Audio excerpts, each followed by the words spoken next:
Hello বন্ধুরা, শিখা spicy কুকিংয়ে আপনাদের সকল বন্ধুদের স্বাগত জানাই। বন্ধুরা, আজকে আমি নিয়ে চলে এসেছি 3 কাটালি মাছের একটি খুবই সুস্বাদু রেসিপি। আর এই রেসিপিটি কিন্তু গরম ভাতের সাথে খেতে দুর্দান্ত টেস্ট হয়। এই মাছটা বেশিরভাগ পাওয়া যায় না, তো অনেকদিন পরে মাছটা পেলাম, তো আমি ভাবলাম আপনাদের সঙ্গে ভিডিওটি শেয়ার করি। দেখুন বন্ধুরা, এই মাছগুলো আমি রান্না করার জন্য মাছগুলো কেটে ধুয়ে পরিষ্কার করে নিয়েছি। এবার হলুদ লবণ মেখে নিচ্ছি। তো পরিমাণ মতো হলুদ আর লবণ দিয়ে দিব। হলুদ লবণ দেওয়া হয়ে গেল বন্ধুরা, এবার মাছগুলো ভালো করে হাত দিয়ে মেখে নেব।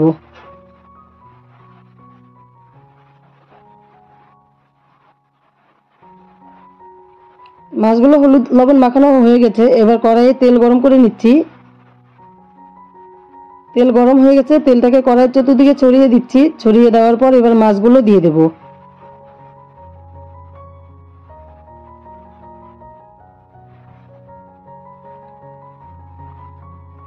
মাছগুলো দেওয়া হয়ে গেল, এবার মাছগুলোকে উল্টে পাল্টে দিয়ে ভেজে নেব। আর এদিকে আমি কিছু সবজি নিয়েছি। দেখুন, এখানে কচি কচি পটল নিয়েছি। যেই পটলটা একটু বীজটা বাতি, তো সেটার বীজটা ফেলে দিয়েছি, কচিগুলো রেখেছি। নিয়েছি আলু আর বেগুন, এরকম করে কেটে নিয়েছি।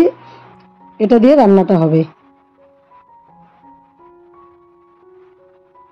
তো মাছের এক পাশ ভাজা হয়ে গেছে, এবার উল্টে দিয়ে আমি আরেক পাশ ভেজে নেব।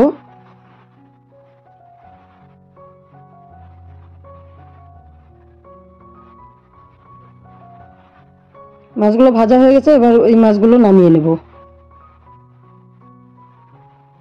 দেখুন, মাছগুলো ঠিক এরকম করে ভেজে নিয়েছি। এবার কড়াইয়ের তেলে আমি কিছুটা জিরা ফোড়ন দিয়ে দিলাম।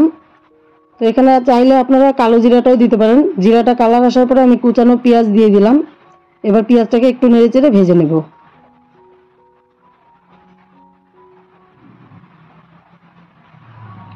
একই সঙ্গে দিয়ে দিলাম আলু। আলুটাকেও পেঁয়াজের সাথে ভেজে নেব।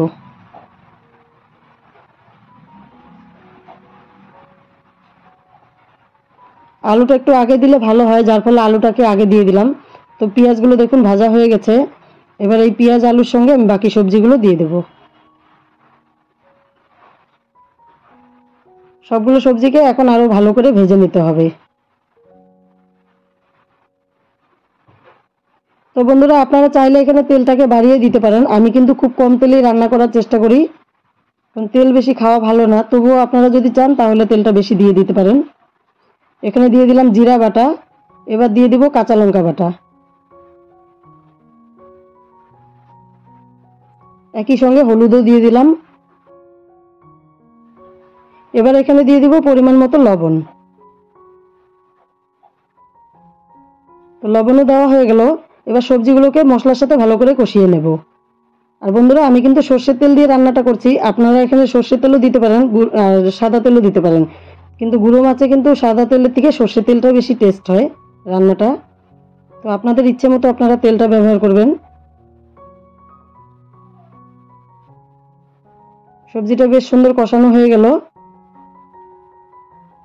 একটু লাল লাল করে কষিয়ে নিয়ে এবার আমি এখানে দিয়ে দেবো পরিমাণ মতো জল।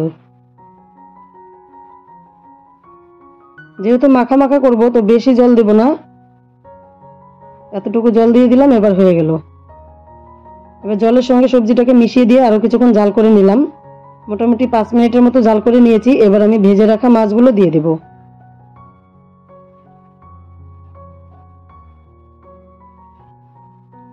মাছগুলো এরকম একটু ছড়িয়ে ছড়িয়ে দিলে ভালো হবে।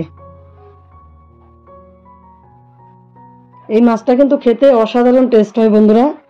আপনারা পেলে এই মাছটা অবশ্যই খাওয়ার চেষ্টা করবেন। খেতেও ভালো আর খাওয়া খুব উপকার। যে কোনো গুঁড়ো মাছই খাওয়া ভালো, স্বাস্থ্যের পক্ষে খুবই উপকার। তো মাছ দেওয়ার পর হালকা হাতে একটু নেড়ে দিলাম। এবার একটা থালা দিয়ে ঢেকে দেব। 15 মিনিটের মতো ঢেকে দিলাম। গ্যাসের ফ্লেমটিকে মিডিয়াম করে রেখে ঢেকে জাল করে নিয়েছি। এবার ঢাকনাটা খুলে নিচ্ছি।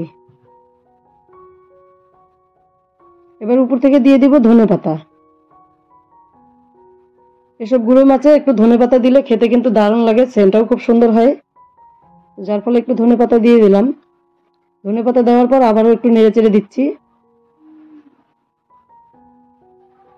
তো ধনেপাতা দেওয়ার পর আমি কিন্তু আরো 5 মিনিটের মতো জাল করে তারপর আমি নামিয়ে নেব। মানে এতটা ঝোল রাখবো না, এতটা ঝোল রাখলে খেতে ভালো লাগবে না। তো বন্ধুরা 5 মিনিটের মতো জাল করা হয়ে গেছে। এবার সবজিগুলো একটা পাত্রে নামিয়ে দিব। তো দেখুন বন্ধুরা, সবজিটা নামিয়ে দিলাম। আর দেখতে কেমন হয়েছে অবশ্যই কমেন্ট করে জানাবেন। আর আমার এই ভিডিওটি সম্পূর্ণ দেখার জন্য আমার নতুন পুরনো সকল বন্ধুদেরকে জানাই অসংখ্য ধন্যবাদ।